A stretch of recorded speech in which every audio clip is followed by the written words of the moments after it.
नमस्कार, मैं हूं मोहित चौधरी और आप सभी का स्वागत है इस बुलेटिन में। आपको बताएं इस वक्त की बड़ी और अहम खबर आपकी टीवी स्क्रीन पर आने जा रही है। कोरोना संकट पर प्रधानमंत्री नरेंद्र मोदी की महा बैठक हुई है। इस वक्त की बड़ी खबर आपकी टीवी स्क्रीन पर सभी मुख्यमंत्रियों के साथ में ये वीडियो कॉन्फ्रेंसिंग की चर्चा की गई है। राज्यों के मुख्यमंत्रियों के साथ में प्रधानमंत्री नरेंद्र मोदी का सीधा संवाद हुआ है। वीडियो कॉन्फ्रेंसिंग के माध्यम से प्रधानमंत्री नरेंद्र मोदी की ये मुख्यमंत्रियों के साथ में चौथी बैठक है। इस वक्त की बड़ी खबर आपकी टीवी स्क्रीन पर ओके इंडिया आप तक पहुंचा रहा है। आपको बता दें बड़ी और महत्वपूर्ण खबर आपकी टीवी स्क्रीन पर ओके इंडिया आप तक पहुंचा रहा है। आपको बता दें कि लगातार जिस तरीके से आंकड़े लगातार बढ़ते नजर आ रहे हैं और 3 मई तक लॉकडाउन 2.0 की अवधि है और ऐसे में लगातार चुनौतियां सरकारों के सामने बढ़ती जा रही है। इसी के मुद्दे पर आपको बता दें कि प्रधानमंत्री नरेंद्र मोदी ने उन तमाम मुख्यमंत्रियों के साथ में चर्चा की है, राज्यों के सभी मुख्यमंत्रियों के साथ में कि किस तरह की चुनौती वहां पर है, किस तरीके से हालातों को वहां पर देखा जा रहा है, किस तरीके से उन हालातों से निपटने की कोशिश की जा रही है। इस वक्त की बड़ी खबर आपकी टीवी स्क्रीन पर ओके इंडिया आपकी टीवी स्क्रीन पर यह खबर पहुंचा रहा है। आपको बता दें कि कोरोना संकट पर प्रधानमंत्री मोदी की यह महाबैठक है। बड़ी और महत्वपूर्ण खबर आपकी टीवी स्क्रीन पर सभी मुख्यमंत्रियों के साथ में वीडियो कॉन्फ्रेंसिंग के माध्यम से ये बैठक हुई है। बड़ी और महत्वपूर्ण खबर आपकी टीवी स्क्रीन पर। आपको बता दें कि आंकड़ा लगातार बढ़ता जा रहा है, 27,000 का आंकड़ा पार कर चुका है और इसी के साथ में मरने वालों की संख्या लगातार बढ़ती जा रही है और ऐसे में चुनौती सरकार के सामने लगातार बढ़ती जा रही है। इस बीच मुख्यमंत्रियों के साथ में एक बार फिर से प्रधानमंत्री नरेंद्र मोदी ने वीडियो कॉन्फ्रेंसिंग के माध्यम से चर्चा की है, बैठक की है और जानने की कोशिश की है कि उनके राज्यों की स्थिति फिलहाल कोरोना वायरस के संकट में किस तरह की है, लॉकडाउन को क्या आगे बढ़ाया जाए या नहीं और साथ में जो चुनौतियां भी बीच में हैं उनसे किस तरीके से केंद्र और राज्य सरकार मिलकर उसका समाधान कर सकती है, सामना कर सकती हैं। आपको बता दें कि इससे पहले भी लॉकडाउन की अवधि को बढ़ाने से पहले का जो फैसला था उससे पहले भी प्रधानमंत्री नरेंद्र मोदी ने बैठक की थी और उन तमाम मुख्यमंत्रियों से सलाह ली थी कि क्या लॉकडाउन की अवधि को बढ़ाया जाए। इन तमाम मुद्दों को लेकर बातचीत हुई थी जिसके बाद यह महत्वपूर्ण फैसला लिया गया था कि लॉकडाउन की अवधि को और बढ़ाया जाएगा, यानी कि लॉकडाउन 2.0 लाया जाएगा। इस वक्त की बड़ी खबर आपकी टीवी स्क्रीन पर ओके इंडिया आप तक पहुंचा रहा है। महत्वपूर्ण और अहम खबर आपकी टीवी स्क्रीन पर। लगातार देश भर में नए आंकड़े सामने आ रहे हैं और ऐसे में प्रधानमंत्री नरेंद्र मोदी ने सभी मुख्यमंत्रियों के साथ में यह महत्वपूर्ण बैठक की है। हमारे वरिष्ठ सहयोगी नीरज शर्मा हमारे साथ जुड़ चुके हैं ज्यादा जानकारी के साथ में। नीरज शर्मा, मुख्यमंत्री तमाम जो मुख्यमंत्री उनके साथ में प्रधानमंत्री मोदी की बैठक हुई है, क्या कुछ अपडेट है, विस्तार से बताएं। बहुत प्रधानमंत्री नरेंद्र मोदी जो है आज की अगर बात करते हैं तो एक बड़ी और अहम बैठक, महाबैठक जिसको नाम दिया जा सकता है, वो इस वक्त चल रही है। कहीं ना कहीं जिस तरीके से बैठक की बात की जाए तो इससे पहले भी जब लॉकडाउन की अवधि जो है वो देश में 3 मई को खत्म होने वाली है, ऐसे में कहीं ना कहीं किस तरीके से राज्यों की मौजूदा परिस्थिति है, किस तरीके से राज्य सरकार चाहती है और किस तरीके से राज्य सरकार आगे की रणनीति जो है वो केंद्र सरकार के साथ शेयर करना चाहती है।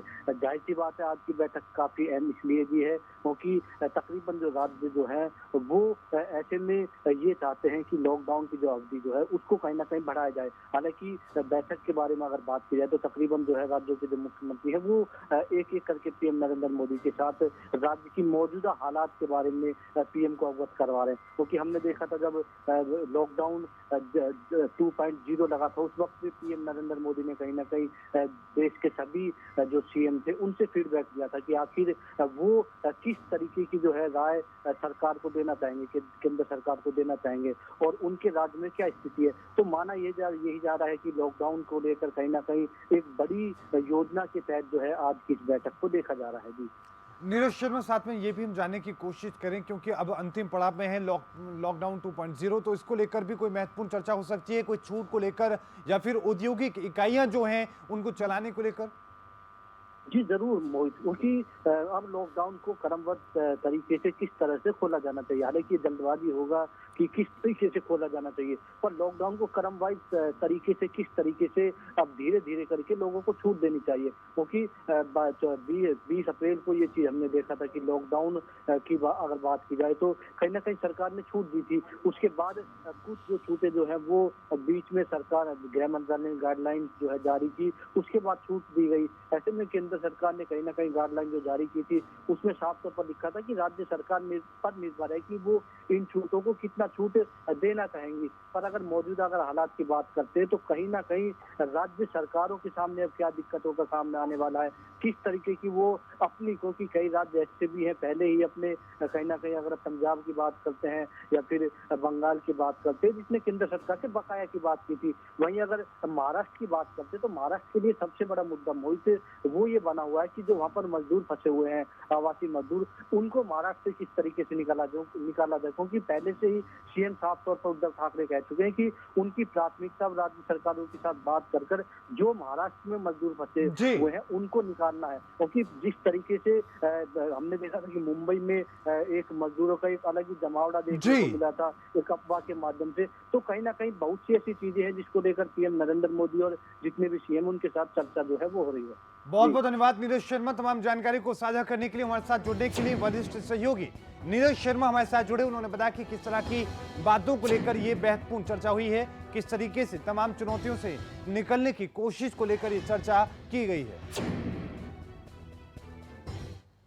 आपको बता दें कि देश भर में कोरोना के मरीजों की संख्या करीब 28,000 पहुंच चुकी है। इस वक्त की बड़ी खबर आपकी टीवी स्क्रीन पर ओके इंडिया अब तक पहुंचा रहा है। देश में अब तक 872 लोगों की मौत हो चुकी है, वहीं 6,185 लोग अब तक कोरोना वायरस को मात देने में कामयाब रहे हैं। बड़ी और महत्वपूर्ण खबर आपकी टीवी स्क्रीन पर ओके इंडिया अब तक पहुंचा रहा है। देश भर में ताजा आंकड़े, चौंकाने वाले आंकड़े हैं जो चिंता की स्थिति पैदा करते हुए नजर आ रहे हैं, और इन तमाम स्थितियों के बीच में लगातार आंकड़े तेजी से बढ़ते जा रहे हैं। दिलशाद अहमद हमारे संवाददाता हमारे साथ जुड़ चुके हैं ज्यादा जानकारी के साथ में। दिलशाद अहमद, लगातार आंकड़े देश में बढ़ते नजर आ रहे हैं, क्या कुछ अपडेट है, विस्तार से बताएं। जी मोहित जी, आंकड़े जो है बढ़कर अब 28,000 के पास पहुंचने वाला है, लगभग पहुंच गया है। आंकड़े अभी जो है 27,892 हो चुका है संक्रमित लोगों की संख्या। वहीं अब तक 6185 लोग जो है वो स्वस्थ हो चुके हैं, 872 की मौत हो चुकी है। बीते कुछ दिनों से आंकड़ों में लगातार वृद्धि हो रही है। सभी कोशिश करने के बावजूद आंकड़ों पर जो लगाम लगना चाहिए, संक्रमित लोगों की संख्या पर जो रोक होनी चाहिए वो नहीं हो पा रही है। लगातार बढ़ते ही जा रहे हैं। जैसे जैसे जांच हो रही है वैसे वैसे संक्रमित लोगों की संख्या भी बढ़ रही है, स्वस्थ होने वालों की भी संख्या बढ़ रही है और मरने वालों की भी संख्या बढ़ रही है। इन सब के बीच महाराष्ट्र का जो हाल है वो दिन ब दिन बहुत ही खराब होता जा रहा है। आंकड़ा वहाँ जो है 7,000 से ज्यादा संक्रमित लोगों की संख्या हो गई है। मरने वाले भी लोग वहाँ बढ़ रहे हैं। वहीं गुजरात में भी आंकड़े बढ़ रहे हैं, दिल्ली में भी बढ़ रहे हैं, तमिलनाडु बढ़ रहे हैं और उत्तर प्रदेश, मध्य प्रदेश, राजस्थान, इन सभी राज्यों की हालात जो है धीरे धीरे खराब होती जा रही है। हालांकि सभी राज्यों की सरकारें, मुख्यमंत्री भरपूर कोशिश कर रहे हैं कि कैसे आंकड़ों पर लगाम लगाया जाए, संक्रमितों की जो संख्या बढ़ रही है उसको कैसे रोका जाए। लेकिन जो जो जांच की संख्या बढ़ रही है वैसे वैसे आंकड़ों की भी संख्या बढ़ रही है। मोहित जी, दिलशाद अहमद, साथ में ये भी जानने की कोशिश करें जो रिकवरी की रेट है वो क्या कुछ नजर आ रहा है, क्या वो भी बढ़ रहा है या फिर वो उसकी रफ्तार किस तरीके से देश में देखने को मिल रही है, जो लोग ठीक हो रहे हैं? देखिए मोहित, रिकवरी का जो रेट है वो भी काफी अच्छा है। 6185 लोग जो स्वस्थ हुए हैं, यह भी एक बड़ी खबर है। और लोग, जाहिर सी बात है, कोरोना वायरस को हरा रहे हैं और यही देश की जनता को समझाने और बताने की जरूरत है कि कोरोना वायरस से डरना नहीं है। शुरू से ओके इंडिया लोगों से अपील कर रहा है, अपने दर्शकों से ये बात कह रहा है कि आप डरिए नहीं, बिल्कुल लड़िए उससे, सावधान रहिए, सतर्क रहिए। सरकार द्वारा जारी गाइडलाइन को फॉलो कीजिए, डॉक्टर के सलाह को मानिए, क्या खाना है और नहीं खाना है, किस प्रकार के काढ़े आपको लेने हैं, योगा कैसे करना है, एक्सरसाइज करना है। अगर इस चीज पर अमल किया जाए तो अगर किसी को किसी कारण से या संपर्क में आने से हो भी जाता है तो जाहिर सी बात है वो कोरोना वायरस को बहुत ही आसानी से हरा सकता है।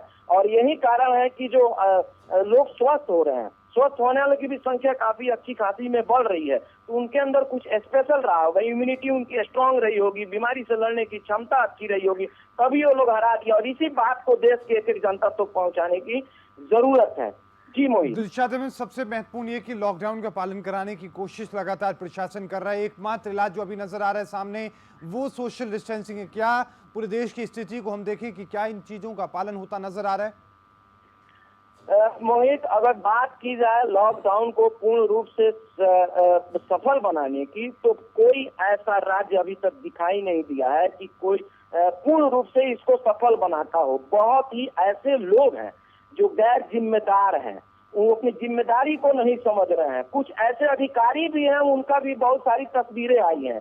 जो जनप्रतिनिधि हैं, अच्छे अच्छे जनप्रतिनिधियों की तस्वीरें उभर कर सामने आई हैं कि वो लोग कैसे लॉकडाउन को तोड़ रहे हैं। तो ऐसे में सवाल तो बनता ही है। और देश की जनता यही सोचती है कि भाई जो पढ़े लिखे अच्छे समझदार है, जनप्रतिनिधि है, अगर वो लोग सोशल डिस्टेंसिंग नहीं अपना रहे हैं तो थोड़ा सा लोग दिग्भ्रमित होते हैं। लेकिन दिग्भ्रमित होने की जरूरत नहीं है।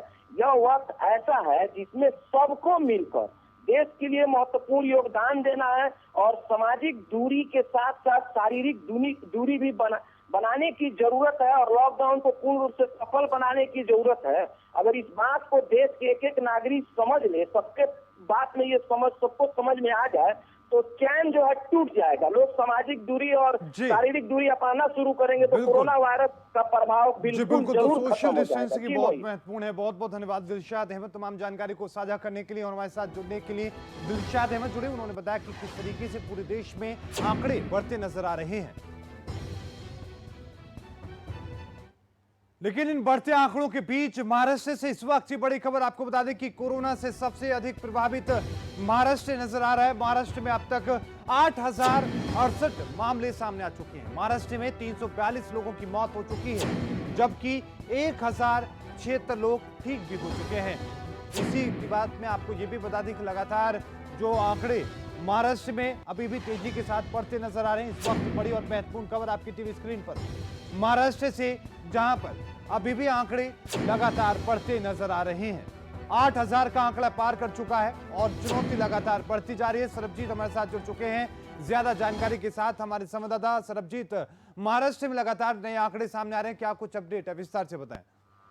जी, कहने के महाराष्ट्र सबसे बड़ा एक संक्रमित राज्य माना जाता है। हालांकि इसमें जो आंकड़े हैं 8,000 तक पहुंच चुके हैं, जिसमें अगर मुंबई की बात करें तो मुंबई में स्पेशल मुंबई में 5,400 का जो आंकड़ा है वो कोविड-19 के पेशेंट पाए जा रहे हैं। हालांकि अभी तो मृतक की संख्या 323 तक पहुंच चुकी है।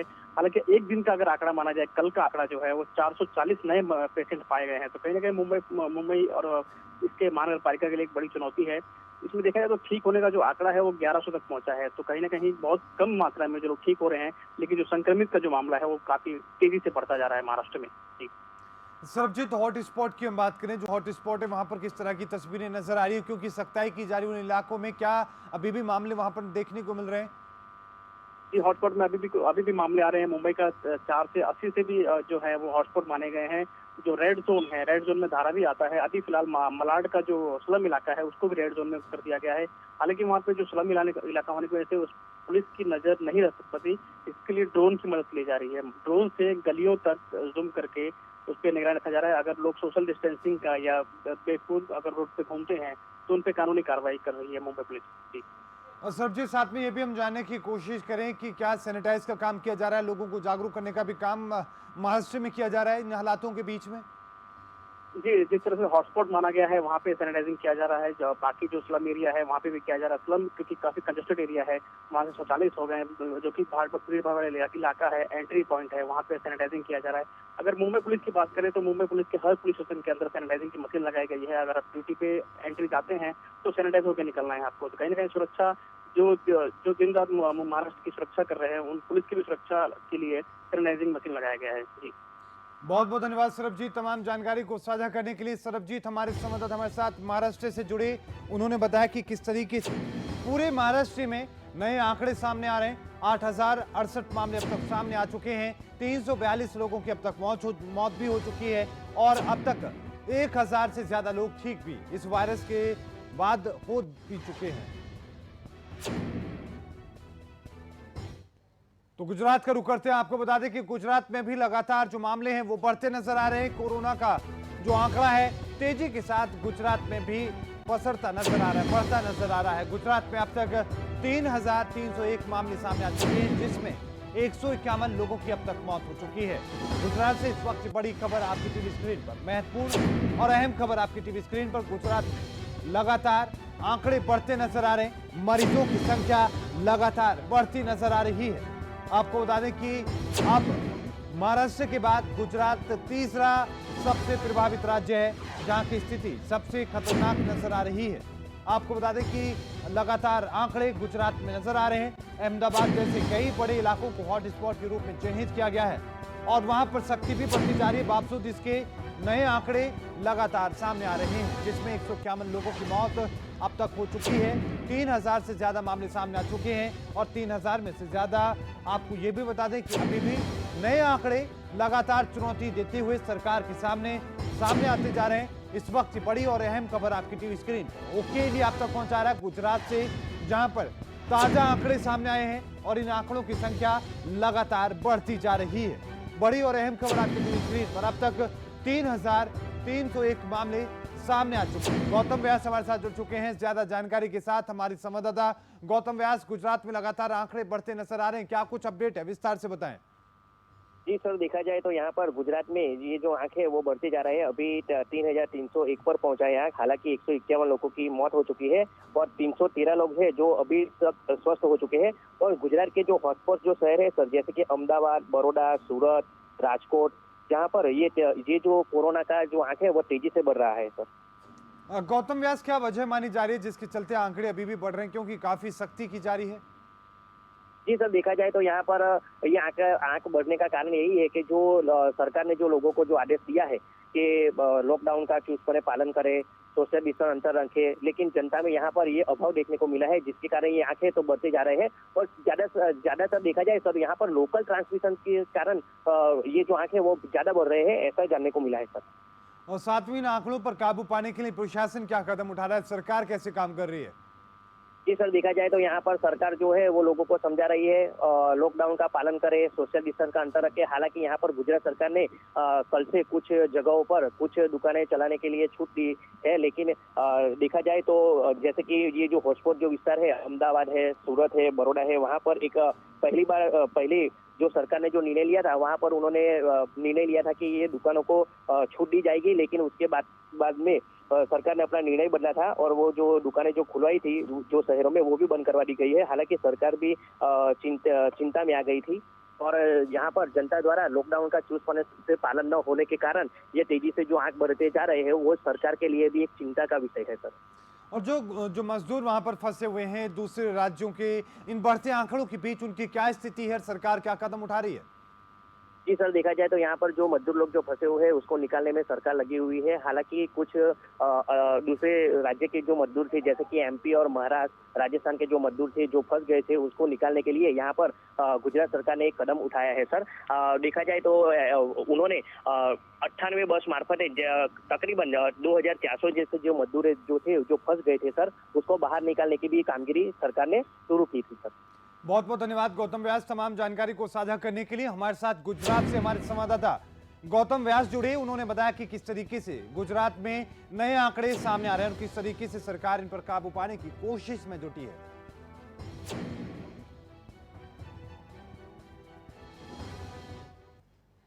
दिल्ली का रुख करेंगे। आपको बता दें कि दिल्ली में भी अब तेजी के साथ में लगातार मामले बढ़ते नजर आ रहे हैं। दिल्ली में तेजी से कोरोना के मामले बढ़े हैं। दिल्ली में अब तक 293 नए मामले सामने आए हैं। कुल केस बढ़कर 2,918 हो चुके हैं। दिल्ली में मरने वालों की संख्या अब तक 54 हो चुकी है। इस वक्त की बड़ी खबर आपकी टीवी स्क्रीन पर ओके ने अब तक पहुंचा रहा है। 2,918 मामले अब तक सामने आ चुके हैं। बड़ी और महत्वपूर्ण खबर आपकी टीवी स्क्रीन पर देश की राजधानी दिल्ली से, जहां पर आंकड़े अभी भी तेजी के साथ बढ़ते नजर आ रहे हैं। अभी तक 90 से ज्यादा इलाकों को चिन्हित किया गया है हॉटस्पॉट के रूप में और कैंटोनमेंट रूप में। आपको बता दें कि उन तमाम इलाकों में लगातार सख्ती बढ़ती जा रही है ताकि इन हालातों से बाहर निकला जा सके, इस कोरोना वायरस जैसी महामारी को फैलने से रोका जा सके। बावजूद इसके, इस सख्ती के बावजूद, तमाम तरह की कदम उठाने के बावजूद भी आंकड़े लगातार बढ़ते नजर आ रहे हैं। दिल्ली की ताजा रिकॉर्ड्स हैं, ताजा आंकड़े हैं जो लगातार न सिर्फ पूरी दिल्ली को बल्कि पूरे देश को डराते नजर आ रहे हैं, क्योंकि दिल्ली में हर रोज नए मामले सामने आ रहे हैं। आपको यह भी बताते चलें कि दिल्ली में प्लाज्मा थेरेपी के जरिए भी मरीजों को ठीक करने की कोशिश की जा रही है, लेकिन उन मरीजों की ठीक करने की कोशिश की जाए, इन सब के बीच में नए आंकड़े लगातार सरकार के सामने चुनौती के रूप में सामने आ रहे हैं। इस वक्त की बड़ी खबर आपकी टीवी स्क्रीन पर ओके इंडिया आप तक पहुंचा रहा है। देश भर में तेजी के साथ आंकड़े बढ़ रहे हैं, लेकिन इसी के साथ में दिल्ली भी इन आंकड़ों को बढ़ते हुए लगातार तेजी के साथ में देखी जा रही है। दिल्ली में भी लगातार नए आंकड़े देखने को मिल रहे हैं। तो वहीं आपको बता दें कि उत्तर प्रदेश में भी तेजी के साथ आंकड़े बढ़ रहे हैं। कोरोना वायरस का आतंक दिल्ली के साथ साथ उत्तर प्रदेश में भी देखने को मिल रहा है। 1873 कोरोना मरीजों की संख्या की अब तक पुष्टि हो चुकी है। उत्तर प्रदेश में अब तक 30 लोगों की मौत हो चुकी है। 327 मरीजों ने कोरोना को अब तक मात दी है। आगरा में अब तक सबसे ज्यादा 372 संक्रमित हैं। आपको बता दें कि उत्तर प्रदेश का आगरा अब वुहान बनता नजर आ रहा है। 300 से ज्यादा मामले अकेले आगरा से सामने आए हैं। इस वक्त की बड़ी खबर आपकी टीवी स्क्रीन पर ओके ने आप तक पहुंचा रहा है। महत्वपूर्ण और अहम खबर आपकी टीवी स्क्रीन पर ओके ने आप तक पहुंचा रहा है। आपको बता दें कि इस मामले में लगातार इन तमाम आंकड़ों को काबू में पाने की कोशिश की जा रही है। सरकार के द्वारा कदम उठाए जा रहे हैं, बावजूद इसके आंकड़े बढ़ते नजर आ रहे हैं। ताजनगरी आगरा की स्थिति इस वक्त सबसे भयानक नजर आ रही है। 1800 से ज्यादा मामले अब तक पूरे उत्तर प्रदेश में सामने आ चुके हैं और 30 लोगों की मौत अब तक हो चुकी है। 327 मरीजों ने कोरोना वायरस को मात देने में सफलता हासिल की है। इस वक्त की बड़ी खबर आपकी टीवी स्क्रीन पर ओके ने आप तक पहुंचा रहा है। लगातार हर आंकड़ा बढ़ता नजर आ रहा है। उत्तर प्रदेश में तेजी के साथ में आंकड़े ये लगातार बढ़ते नजर आ रहे हैं। हर रोज नए आंकड़े सामने आ रहे हैं, जिससे सरकार के साथ साथ देश की चुनौती भी बढ़ती नजर आ रही है। उत्तर प्रदेश इस वक्त के नए आंकड़े आपकी टीवी स्क्रीन पर 327 मरीजों ने आपको बता दें कि अब तक कोरोना को मात देने में सफलता हासिल की। आपको बता दें कि लखनऊ से हमारे वरिष्ठ संवाददाता ओम पांडे जुड़ चुके हैं ज्यादा जानकारी के साथ में। ओम पांडे, लगातार आंकड़े उत्तर प्रदेश में बढ़ रहे हैं, आगरा की स्थिति सबसे गंभीर है, क्या कुछ अपडेट है, विस्तार से बताएं। देखिए, आपको बता दूं, जिस तरह से उत्तर प्रदेश की बात करते हैं, उत्तर प्रदेश में लगातार जो कोरोना संक्रमित मरीज हैं उनकी संख्या बढ़ती जा रही है। और ऐसे में अगर हम बात करते हैं तो 80 ऐसे मरीज हैं जो कल कोरोना पॉजिटिव पाए गए थे। उसमें से 1873 यानी 1873 मामले जो है कोरोना संक्रमित पाए गए हैं, जिसमें एक्टिव मामले 15-16 बताए जा रहे हैं। जिस तरह से ये आंकड़े हैं, कहीं ना कहीं इस बात को जरूर दर्शाते हैं कि जो उत्तर प्रदेश के हालात हैं, उन हालातों पर अगर हम चर्चा करते हैं तो कहीं ना कहीं इस बात को साफ तौर से देखा जा सकता है कि आखिर जो उत्तर प्रदेश में लगातार जो कोरोना संक्रमित जो मरीज हैं उनकी संख्या बढ़ रही है। और अब ऐसे में उत्तर प्रदेश के मुख्यमंत्री लगातार जो टीम 11 है उसके साथ बैठक करते नजर आते हैं। लगातार चिंता करते हैं कि आखिर कैसे जो है इसको रोका जाए। इसके लिए जो तमाम चीजें हैं उनको लेकर चर्चा जरूर हो रही है। लेकिन अगर हम आंकड़ों की बात करते हैं तो आपको मैं बता दूं, जिस तरह से लखनऊ की बात करते हैं, लखनऊ में लगातार, लखनऊ की बात करें या आगरा की बात करें, तो तमाम ऐसी जगह हैं जहां पर हम बात करते हैं तो वहां पर जो आंकड़े हैं वो लगातार बढ़ते जा रहे हैं। इसको जरूर किया गया है कि तमाम जो चीजें हैं उसको लेकर के जो कदम है वो बड़ी गंभीरता से उठाए जा रहे हैं कि आखिर कैसे जो है इस पर निजात पाई जाए, कैसे इस पर जो है कड़े प्रभावी कदम उठाया जाए, इसको लेकर जरूर चर्चा हो रही है। लेकिन जो अपने आप में एक ये चीज जरूर दर्शाती है कि आखिर जो हालात हैं उसके बाद भी जो 80 नए मरीज हैं वो जो है कल पाए गए थे, जिसमें 72 वर्षीय जो निवासी बुजुर्ग हैं पीजीआई में कल उनकी मौत भी हो गई थी। तो अब अहम और महत्वपूर्ण सवाल ये है कि आखिर कैसे इस पर निजात की जाए, कैसे इसको लेकर के। अगर उत्तर प्रदेश की हम तमाम जिलों की बात करते हैं, उत्तर प्रदेश में लगातार तमाम जिलों में हॉटस्पॉट बना दिए गए हैं। हॉटस्पॉट के साथ साथ उन जगहों पर विशेष निगरानी रखी जा रही है जहां पर कोरोना संक्रमित लोग पाए जा रहे हैं, उनको लेकर के पूरी तरह से सख्ती बरती जा रही है। उत्तर प्रदेश मुख्यमंत्री ने भी साफ कर दिया है।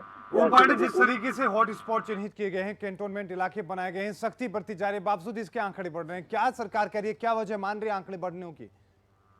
देखिए, सरकार से जब भी इस विषय पर चर्चा होती है, जो भी संबंधित अधिकारी या मंत्रियों से बात होती है, उनका साफ तौर से यही कहना है कि जो उत्तर प्रदेश में चाहे तमाम जो जमाती हैं उनकी द्वारा जो लोगों से लोग मिले हैं और उसके बाद उनसे जो छुआछूत की चीजें सामने आई हैं, उसी वजह से ये जो उत्तर प्रदेश के आंकड़े हैं वो लगातार बढ़ रहे हैं और उसके साथ साथ उन लोगों पर भी विशेष पैनी नजर रखी जा रही है जो उत्तर प्रदेश से या बाहर राज्यों से आए हैं, चाहे मुंबई से बात करें, या फिर उन पर भी विशेष निगरानी रखी जा रही है जो लोग इंडिया में बाहर थे और बाहर होने के बाद उत्तर प्रदेश में आए हैं। ऐसे लोगों पर विशेष निगरानी रखी जा रही है और उसको जो है उनको क्वारंटाइन किया जा रहा है।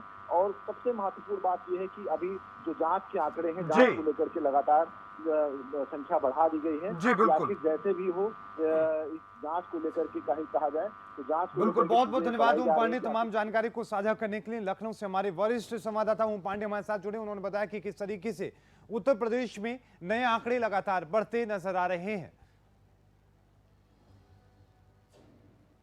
आपको बता दें कि सिर्फ भारत में नहीं बल्कि पूरी दुनिया में लगातार आंकड़े बढ़ते नजर आ रहे हैं। आपको बता दें कि कोरोना वायरस का कहर अमेरिका में भी तेजी के साथ जारी है। पिछले 24 घंटे में 1330 लोगों ने अब तक कोरोना वायरस के चलते जान गंवाई है। अमेरिका में अब तक कुल मौत का आंकड़ा 54,856 पहुंच चुका है। अमेरिका में भी सबसे ज्यादा असर न्यूयॉर्क में देखने को मिल रहा है। इसी के साथ में असर न्यूयॉर्क में कोरोना ने 17,000 से ज्यादा लोगों की जान ली है। इस वक्त की बड़ी खबर आपकी टीवी स्क्रीन पर ओके इंडिया आप तक पहुंचा रहा है। पूरी दुनिया में कोरोना वायरस का आतंक जारी है और इसी के साथ में आपको यह भी बता दें कि अमेरिका में हालात बहुत ज्यादा चिंताजनक है। वहां पर 54,000 से ज्यादा लोगों की अब तक मौत हो चुकी है। कई लाख लोग अब तक संक्रमित पाए गए हैं और 54,000 से ज्यादा लोग अब तक इस वायरस की भेंट चढ़ चुके हैं। इस वक्त की बड़ी खबर आपकी टीवी स्क्रीन पर। न्यूयॉर्क शहर सबसे ज्यादा इस पूरे मामले में सबसे गंभीर स्थिति में अमेरिका में नजर आ रहा है। इस बुलेटिन में अभी के लिए इतना ही। देखते रहिए ओके इंडिया। मुझे दीजिए इजाजत। धन्यवाद।